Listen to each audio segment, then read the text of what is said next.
Dear students, welcome to EPG Pathshala.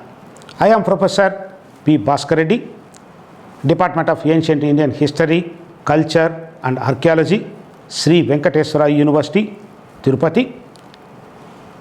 In the present module of the paper Outlines of Indian History, you are going to learn about the sources for the study of Indian history. It is known that history is a subject deals with the past events. We are knowing the past events with the help of sources. The sources for the reconstruction of history of any country and also India is vary. In the present module, you are going to learn about various sources and how that sources are helping in reconstruction of Indian history and culture since the beginning to present day. The learning objectives of the study are to analyze various source materials for the reconstruction of Indian history. For example, the literary sources for ancient, medieval and modern Indian history, the narrative accounts of foreign travelers and their importance, to know the importance of archaeological sources like material remains, monuments, inscriptions and coins. Let us start with an introduction about the recovery of the past with the help of literary sources. It is known that India has a long history, unlike many other countries in the world. India has a culture fully conscious of its own antiquity, that is, a culture which indeed exaggerated that unity and claimed not to have fundamentally changed for many thousands of years. But one of the defects of our history is the absence of any regular historical chronicle. In this regard, Professor R.C. Majumdar, one of the prominent historian, he wrote in the 1950s that prior to the 13th century Christian era, we possess no historical text of any kind, much less such a detailed narrative as we possess in the case of Greece, Rome or China. He cited 13th century because that was when North India, succumbing to Muslim rule, attracted the attention of Persian writers who took keen note the chronicles and trumps of Islam. Even Al-Biruni, who visited the India along with the invasion of Muhammad Ghazni, he said that Hindus do not pay much attention to the historical order of the thing. That was the problem. Therefore, we have to depend upon a large number of sources for the reconstruction of history and culture, which occurred in incidental literary sources and also incidental archaeological materials. From the beginning of 18th century AD, the European scholars, they started the recovery of the past with the help of various source materials available in India itself. Among that, Purgator was the first to make a bold attempt to coordinate the varying details of the royal dynasties before the Mahabharata war. Later, various attempts were made to recover the past history with the help of available sources. Yet we are not in a position to firmly grasp the continuity of political history of India up to the beginning of 6th century before Christian era. However, efforts were made by the Britishers to explore and interpret the history of India with various possible literary sources which occurred in the religious literature as well as in incidental literary sources. In that, the definite results in this field were made by Sir William Jones, a linguistic genius of Britishers. In 1784, William Jones founded the Asiatic Society of Bengal. After that, they started a journal, Asiatic Research. In the Journal of Asiatic Researches, the real steps in realizing the India's past were taken with the help of various sources. Jones himself translated the Kalidasa's Abhignana Shakuntala and also Gita Govinda in the year 1792.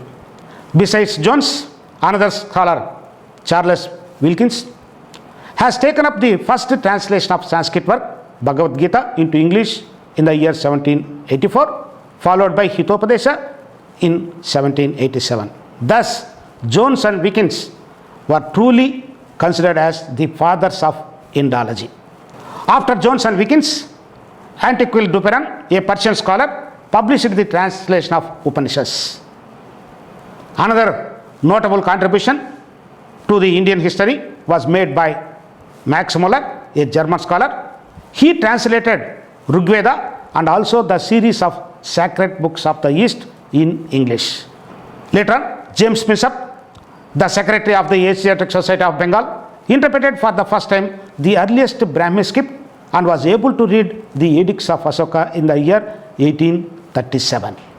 The literary efforts by all these scholars created a curiosity among the scholars and adventurers to probe further into the history and culture of India.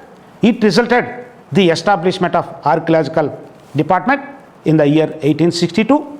Alexander Cunningham was appointed as the head of the archaeological survey. He devoted every minute he could spare from his duties to the study of the material remains of ancient India in between 1862 to 1885. Thus, Cunningham is regarded as the father of Indian archaeology. Lord Curzon, the Viceroy of India at the time, has reformed and enlarged the Archaeological Survey of India in the year 1902 and appointed Sir John Marshall as the Director General. Sir John Marshall excavated and discovered the world-famous sites of Harappa and Mohenjo-daro, representing the Indus Valley civilization in the year 1922. With the revival of Archaeological Survey of India, its different activities like the excavations, explorations, epigraphy, numismatics, monuments, etc. have been taken up on serious note, and these activities have proved useful for the reconstruction of Indian history. Thus, with the contribution made by various scholars in 18th and 19th centuries, they brought volumes of sources in the form of literature, archaeological, and several others. These sources now they are very much useful to reconstruct the history and culture of India in all its facets. The sources of Indian history, it is known that several sources have contributed for the study of Indian history and culture. These sources are conventionally divided into two categories for better understanding. The first one is archaeological sources and the other category is literary sources. The literary sources can be divided into indigenous and foreign accounts. The literary sources can be divided into indigenous and foreign accounts. The indigenous are many, and the indigenous sources are subdivided into religious, secular, and several others. The religious literatures include the Brahminical literature of the past, Buddhist, and Jaina texts. The archaeological materials are many and vary, which they includes the material remains, monuments, inscriptions, and numismatics. All these sources form an important and authentic source for knowing the history of ancient, medieval, and modern periods. With this introduction, let us start how the literary sources are helpful for understanding the history of India. For the reconstruction of India, the literary sources are available from the time of Vedics, which they can be considered as religious literature. The first literary sources of India are Samhitas, includes 4 Vedas. In that, Rigveda contains prayers, while the later Vedic texts comprise not only prayers but also rituals, magic formulas, mythological stories, and the Upanishads contain philosophical speculations.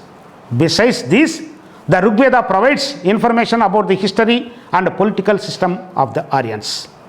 The later Vedas, Brahmanas, Aranyakas, Upanishads, Vedangas all reveal the remarkable changes that the Aryan society undergone subsequently in that particular period. Besides, the Smritis like Manusmriti, Yajnavalkya Smriti, Brihaspati, Narada Smriti, etc., they also reveal the social and religious conditions of India between 200 BCE to 6th century Christian era. The great Indian epics, Ramayana and Mahabharata, are also useful, which they throw light on the living conditions of the Aryans during the later Vedic age.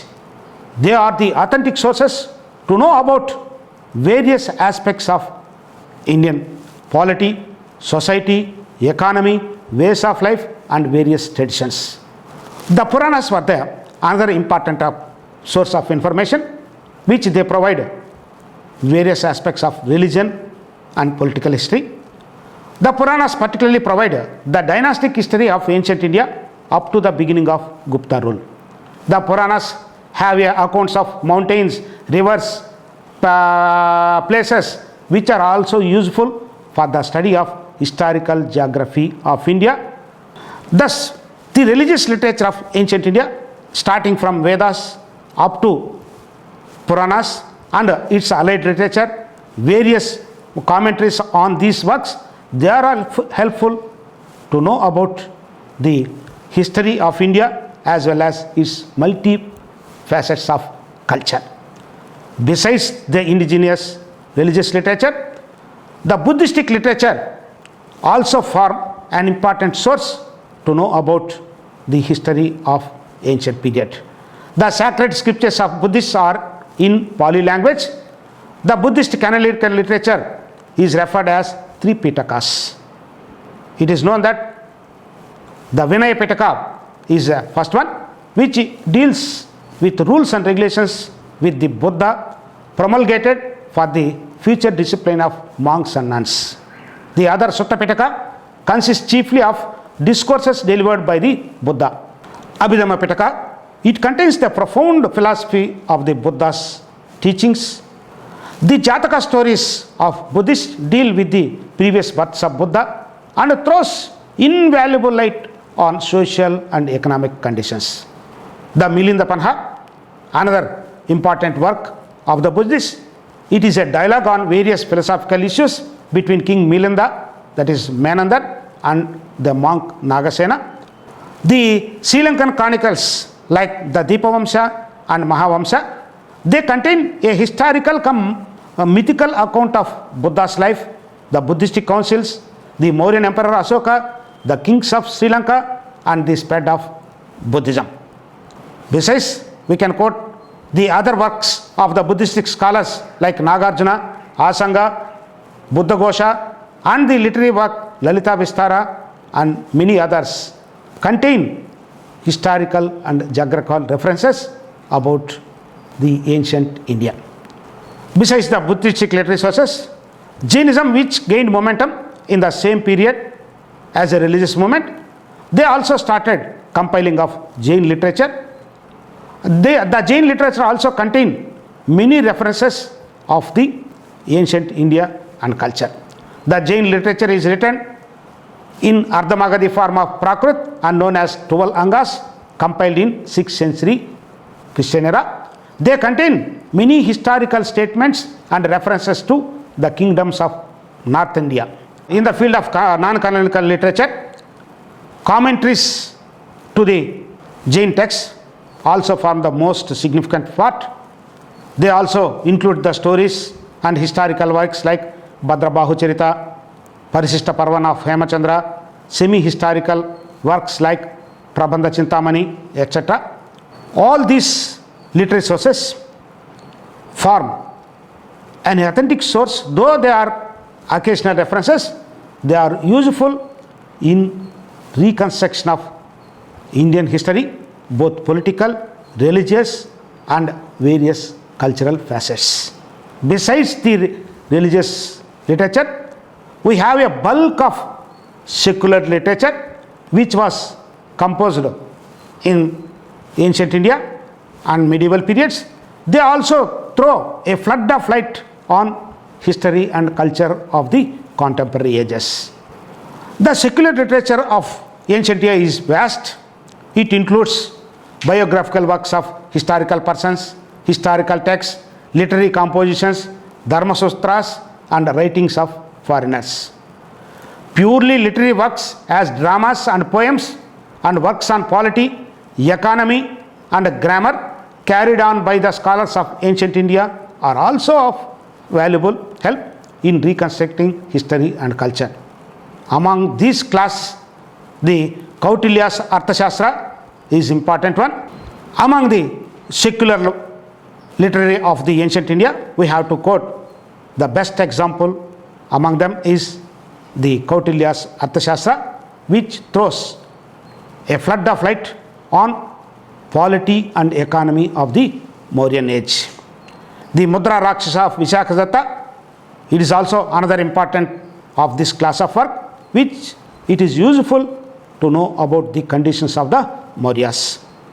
Besides, several literary works of the ancient period like Mahabhashya of Patanjali, Malavikagamikutram of Kalidasa, Mruchakatika of Sodraka, Dashakumara Charitra of Dandi, Nitisara of Kamandaka, we quote. These are few classical examples which throws useful light on the contemporary history and culture.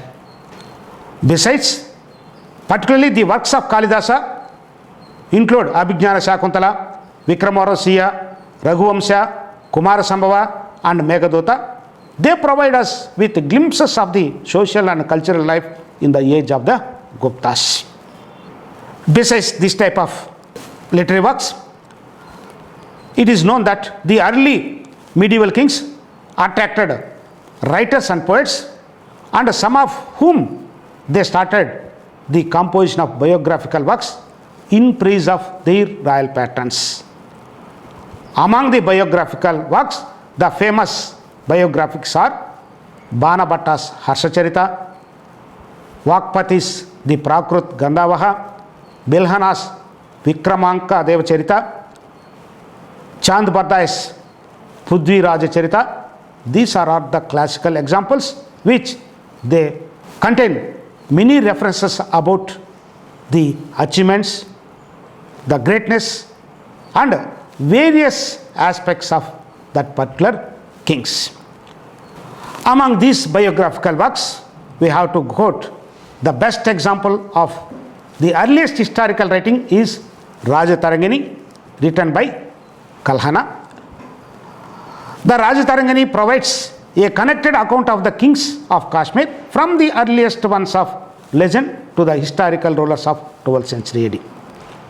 In addition to Sanskrit sources, we have some of the earliest Tamil texts found in the corpus of Sangam literature.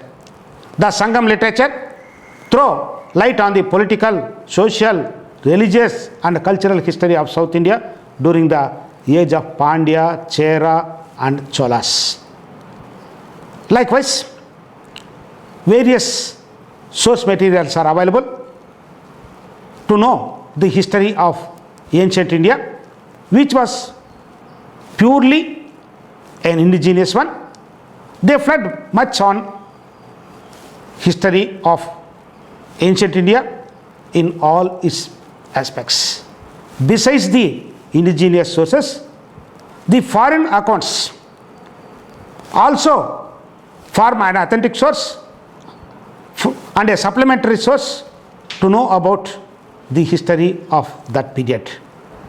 So far, we discussed the availability of indigenous literature since the time of the Vedas and how the literary works of that period helpful for the reconstruction of ancient Indian history and culture.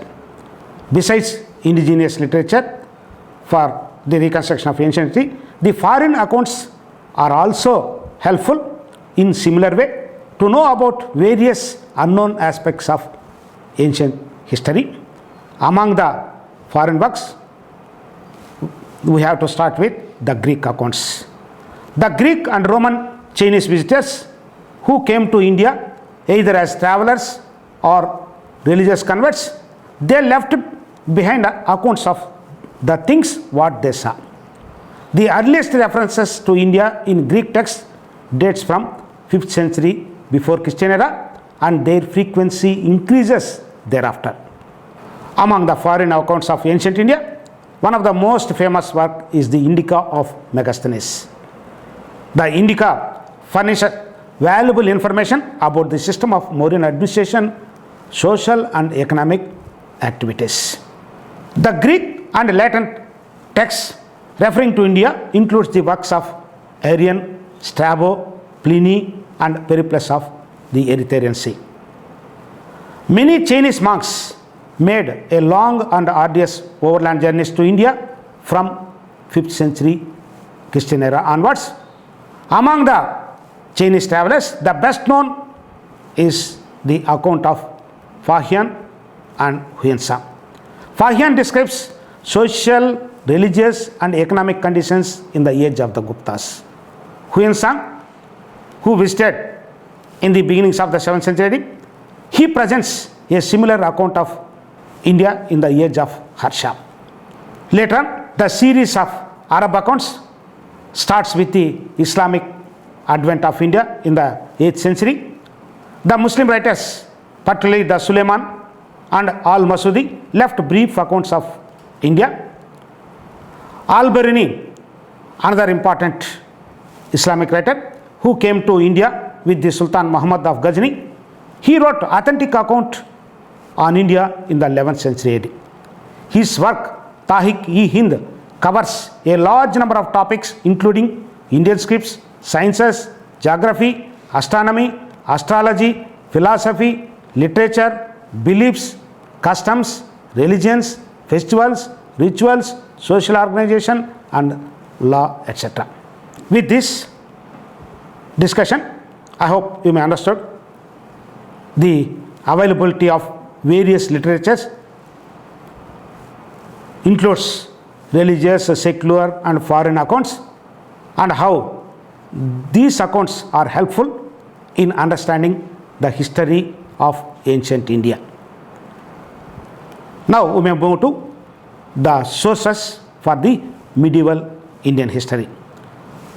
It is known that the Muslim conquest of North India was affected towards the end of 12th century. The medieval period, which starts from the invasion of the Muslims, is characterized by the rise and fall of the Delhi Sultanate, Vijayanagara Empire, Bahmani Kingdom, the Mughal Empire. Fortunately, for the medieval period, there is abundant literary source materials. Among the various source materials, we can quote the Persian scholars of Turkish period and their contributions for historiography. Among the important Persian chronicles, Amir Khusru, Barani, Isami, Ibn Battuta, Ferista, and others are important. Among the important chronicles of the medieval period, Tarikh-e-Sind of Mir Muhammad Qasim is important one. It describes the history of Sindh from Arab conquest to Akbar. Amir Khusru, the prince of poets, was the poet laureate, rose to fame under Balban, served the Khiljis, and lived to enjoy the patronage of Ghiyazuddin Tughlaq. His work, Qajain Universal Fatah, is the official history of Alauddin campaigns. His works are of special importance since he was an eyewitness of the most of the events of the day. The Tarikh-e-Firoz Shahi of another Persian scholar Barani is the history of the Delhi Sultanate from Balban to Firoz Shah Tughlaq. Ibn Battuta, a famous Moorish traveler, visited India during Muhammad bin Tughlaq. His account of Delhi Sultanate from Qutbuddin Aibak to Muhammad bin Tughlaq is largely a result of his experience and acquaintances in India. Ferista is the prince of Muslim historians. He gives a general history of Muslim rule in India starting from 10th to 16th century. It is known that with the declining of the Delhi Sultanate, particularly during the Muhammad bin Tughlaq, it paved the way for the establishment of Vijayanagara and Bahmani kingdoms in south. The sources of Vijayanagara Empire are many. For the study of Vijayanagara Empire, we have number of source materials, which includes the literary works of Vidyaranya Kalajnana, Amuktamalida, Madhura Vijayam, Salu Vamshabhyudayam, Krishnaraya Vijayam, Varadambika Parinayam, Achyutaramabyudayam, and the works of Ashtadhyagas. All these are the mines of historical information to know about the history of Vijayanagara age. Besides that, several foreigners also visited the Vijayanagara Empire and they left accounts of the glory of the age. The rise of Vijayanagara and the Portuguese power attracted many foreigners to India. They left various accounts about the age of Vijayanagaras. Among that, Nicolo Conte is the one, a Venetian merchant. He gives a description of the Vijayanagara court, its festivals, currency and other matters. Nikitin, a Russian merchant, he describes the conditions of the Bahmani kingdom under Muhammad Shah III. Abdul Razak, the Persian ambassador who visited Vijayanagara court, he witnessed the Mahanavami festival and he gives a graphic picture of the city with its fortifications, palaces, temples and other public buildings, administration and social life of South India. The Italian Ludovico di Vartama, the Portuguese Doreta Barbosa, Domingo Faes, Fernando Nunes also visited Vijayanagara Empire and they left valuable accounts of South India. It is known that the beginning of 16th century marks a new era in the history of India, that is the establishment of Mughal Empire by Babur in the year 1566. It is known that for the Mughal period we have various literary source materials which include the languages in Sanskrit, Arabic and Persian. Mughal period form one of the most glorious chapter in the history of medieval India. No period of Indian history so rich in its sources as the age of Mughals, because many of the Mughal emperors were themselves men of letters and have left us with their records of events.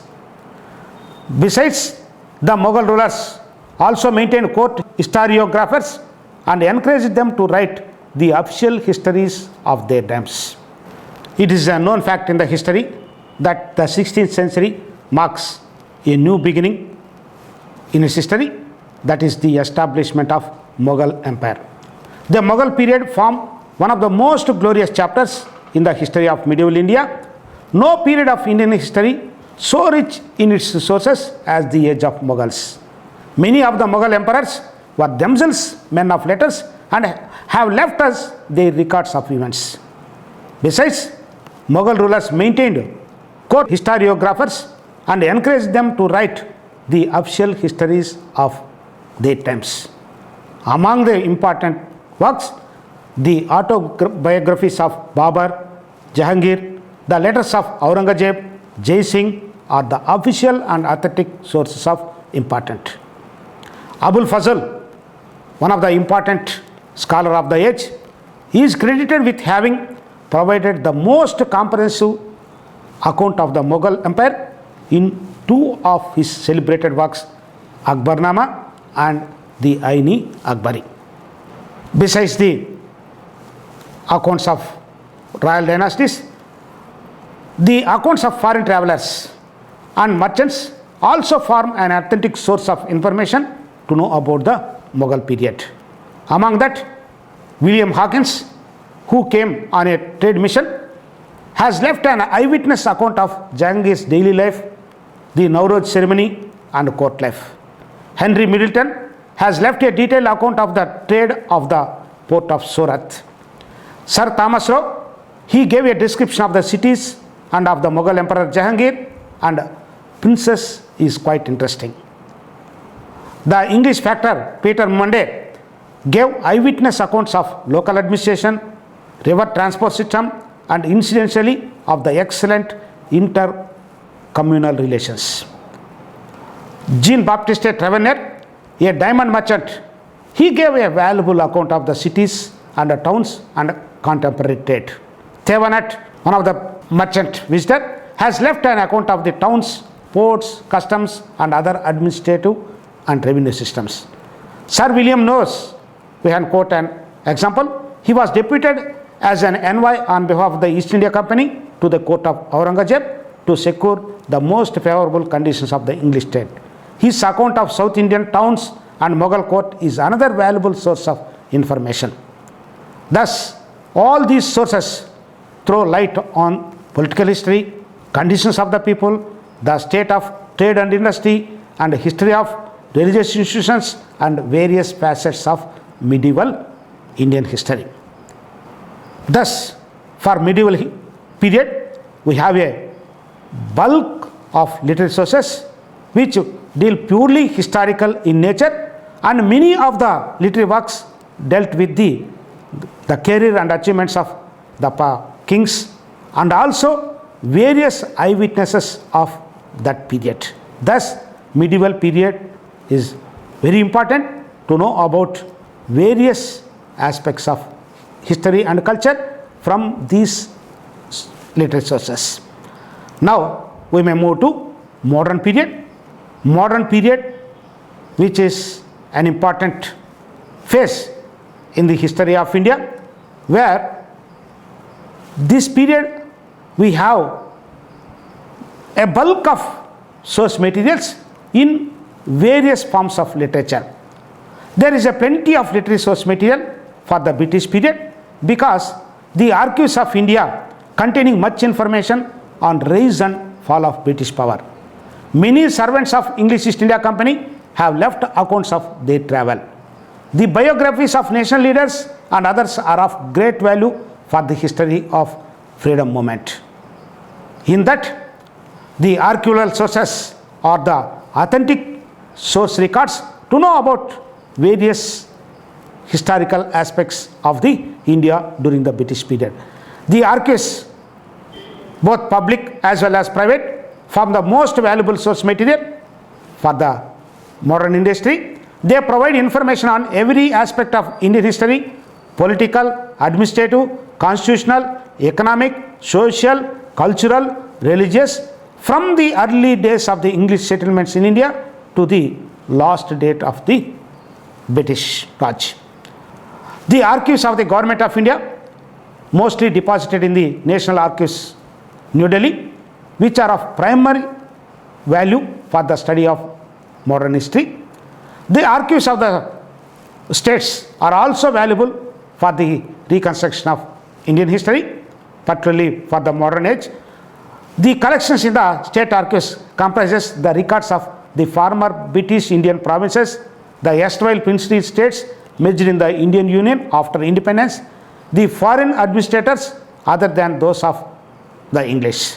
The archives of judicial courts also constitute another class of valuable source material. Besides the official records, the private archives also form an authentic source to know about the history of the modern period. The private archives comprise the papers of individuals and families who played a significant note in the development of modern India, its business and industrial corporations, institutions, societies, associations who devoted to the political, educational, social, religious and cultural activities.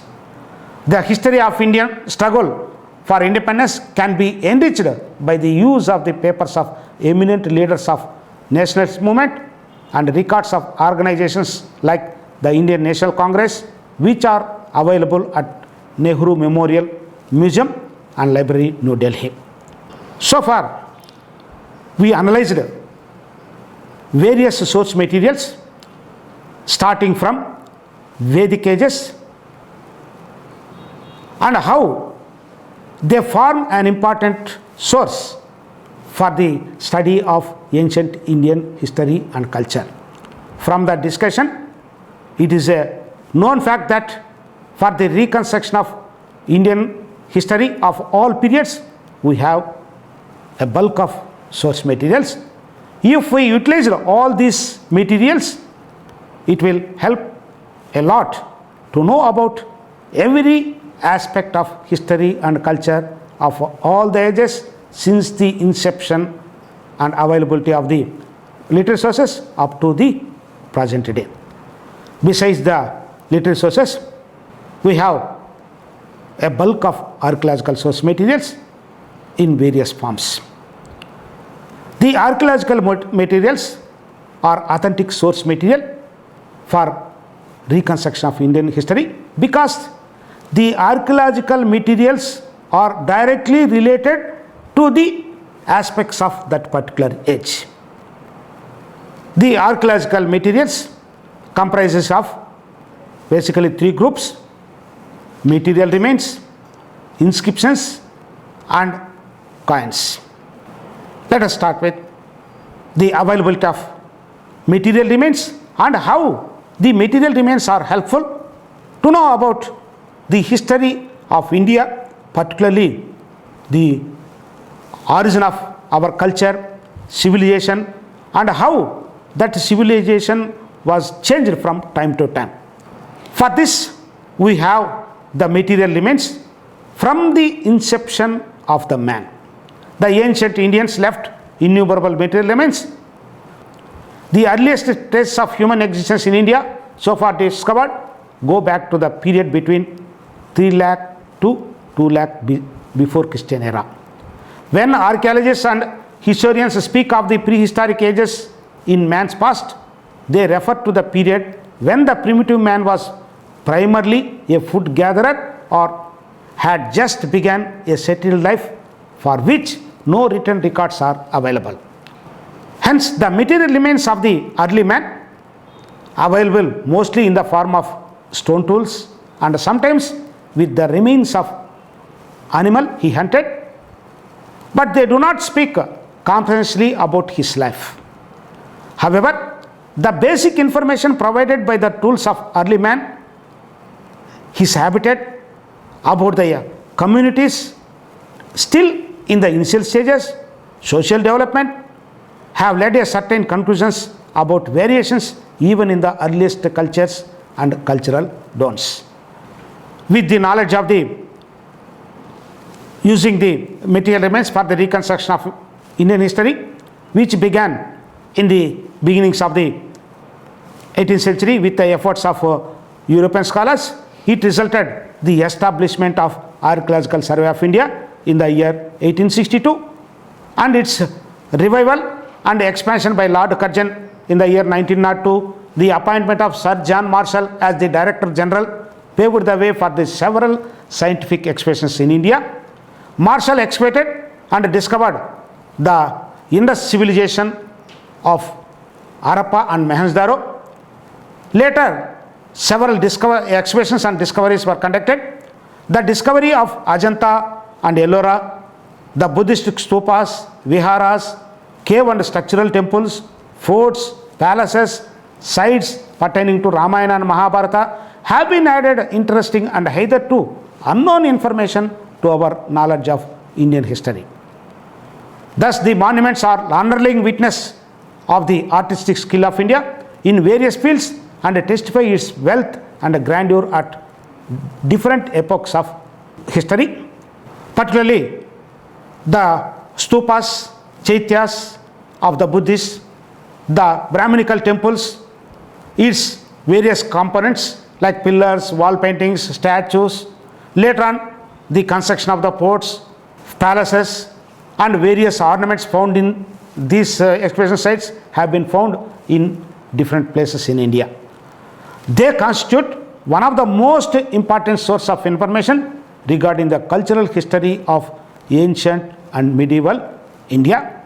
By utilizing all these available sources, it has been possible to throw light on the culture and civilization of India since 3rd millennium BC to modern day.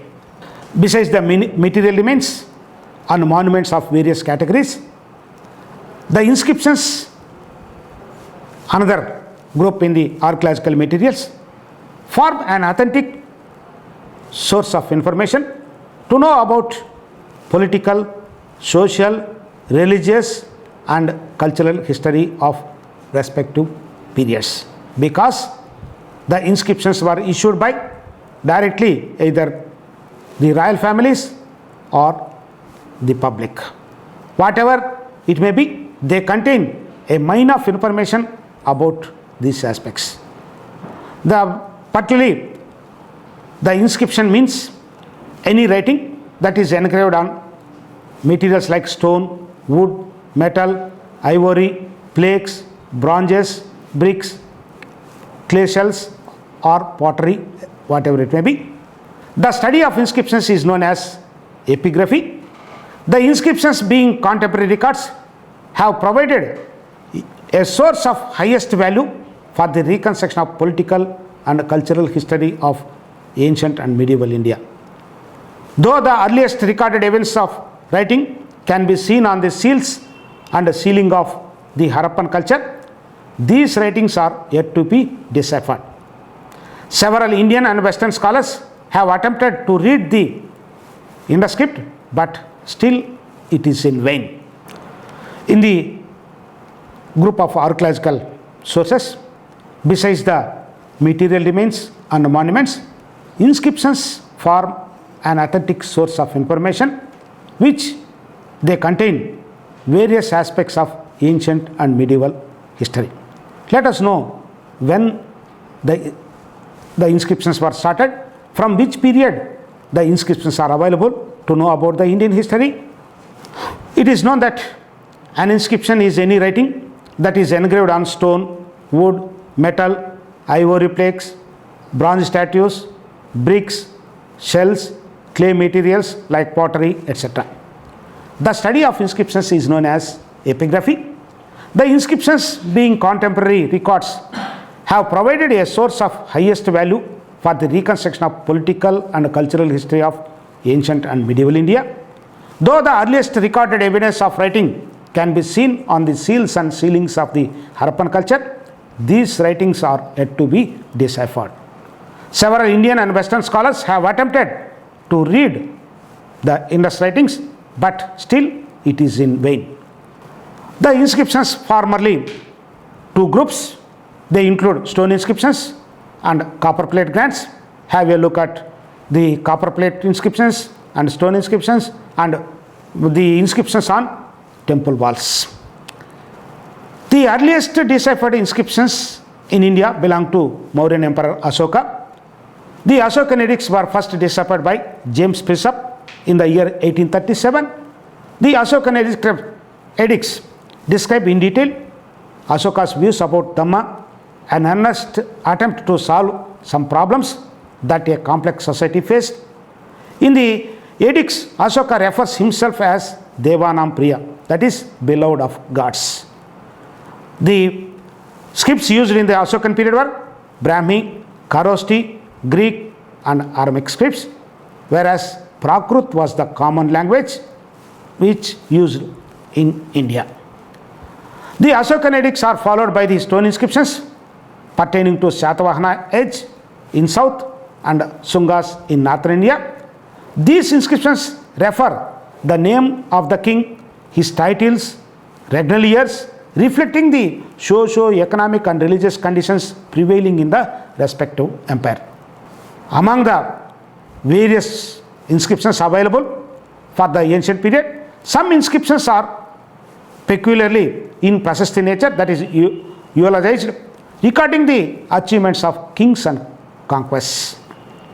Among this category, the best examples of the inscriptions are the Allahabad inscription of Samudragupta, Hathigumpha inscription of Karavela, Nasik inscription of Balasri, Girnar inscription of Rudradaman, Aihole inscription of Pulakesin II. These Prashasti inscriptions contain valuable information about the personality of the kings, their conquests, their extension of the territories, their contribution to religion and various matters. Though they are in Prashasti nature, they are very helpful in comparison with the other sources available to reconstruct the comprehensive history of the ages.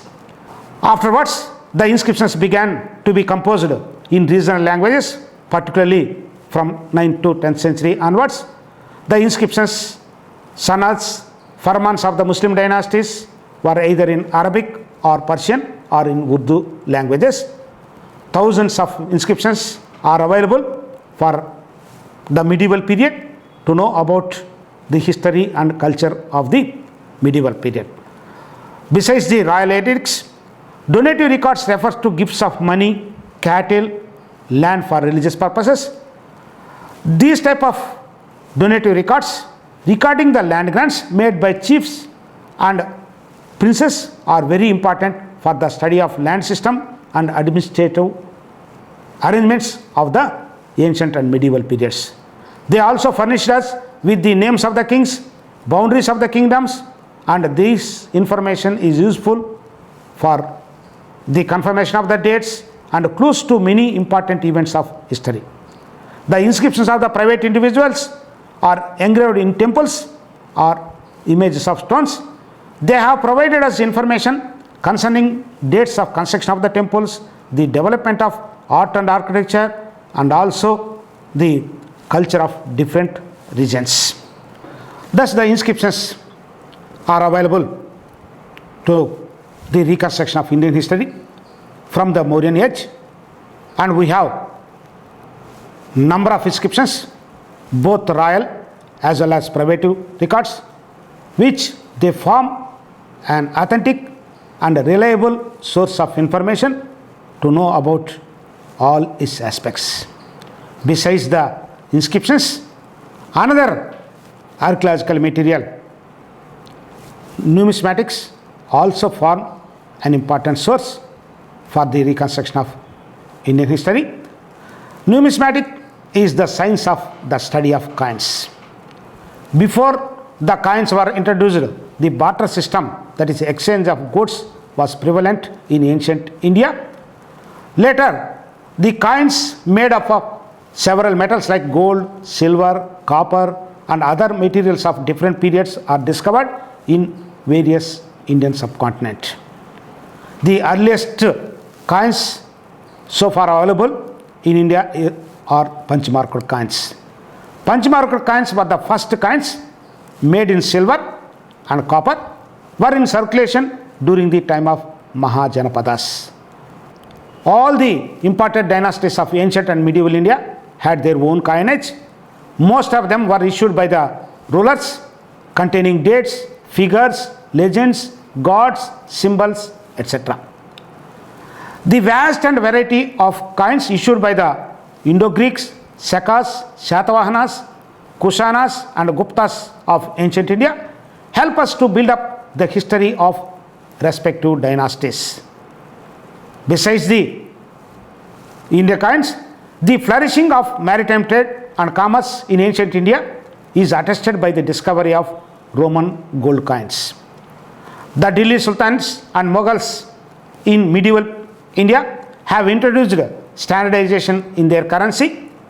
Thus, lakhs of coins which were issued in the medieval period by the dynasties are available plenty, which they contain the names of the kings, the regnal years, and various aspects related to coinage. In the medieval period, the British Indians developed the currency system. British Indian coins and currency contain the portraits of the kings or the Queen of England, the year, the place of mint in different Indian languages. They form an authentic source not only to know about the prosperity of the Indian economy during the British period, and also they contain the information about the rulers, their reigning period, where it was minted. Besides the coins, the paper currency was also introduced by the Britishers in India, which various types of currency is available for the modern age to know about the monetary transactions of the present day. With the availability of number of coins since the Mahajana period, that is the 6th century BC up to the present day, these coins are also authentic source to know about the history of respective fields. Like the coins help us to fix the Indian chronology in different periods. The legends and the coins give information on the history of the languages and scripts of the period. The vast circulation of gold and silver coins of different periods testify the economic prosperity of India at that age. The area of circulation of coins is used generally to estimate the extent and frontiers of the respective empires. The coins of Indo-Greek, Parthian, Shaka and Kushana kings, their histories are known exclusively from their coins. The depiction of deities on coins provide information about the religious preferences of the kings, the royal religious policy and the history of the cults. So far in our discussion, we have analyzed various sources, how they were recovered, and these sources, how they were utilized for the reconstruction of ancient Indian history, medieval history and modern ages. Thus, the India have a bulk of source materials in various categories, and these sources are authentic to know about the history, culture and heritage of India from the inception of man up to present day. In summing up, the careful collection of the materials derived from all these sources like texts, inscriptions, coins, material and monumental remains are useful for reconstructing the history and culture of India. All these sources of undoubted value which they throw light on the political, social, economic and cultural history in all respects. With this discussion, I hope you may understand the sources for the reconstruction of Indian history with some selected examples. For better understanding, you go through the e-text. Thank you.